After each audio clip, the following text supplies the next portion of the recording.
Book readers, क्या आपके साथ ऐसा होता है कि नई किताब देखते ही फौरन खरीदने को दिल चाहता है, लेकिन खरीदने के बाद वो किताब महीनों तक शेल्फ में पड़ी रहती है और आप एक बार भी नहीं पढ़ते? जापानीज में इस आदत को सुंडुकू भी कहा जाता है। सवाल ये है कि ऐसा होता क्यों है? तो इसकी कई वजूहात हैं। पहली वजह यह है कि किताब को हासिल करने का शौक और किसी भी वजह से ना मिलने का डर हमें मजबूर करता है कि हम ये किताब फौरन खरीद लें। दूसरी वजह यह है कि लंबी रीडिंग लिस्ट यानी पहले से लाइन में किताबें मौजूद होती हैं जो हमारा इंतज़ार कर रही होती हैं कि हम उन्हें पढ़ें, तो इसलिए भी हम नई किताब को वक्त नहीं दे पाते।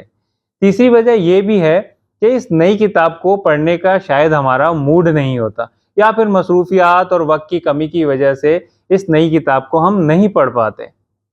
वैसे सच्ची बात है कि किताब खरीदने से दिल को तसल्ली तो मिल जाती है, जैसे हमने कुछ हासिल कर लिया हो, मगर असल मज़ा तब है जब हम इसे पढ़ें भी।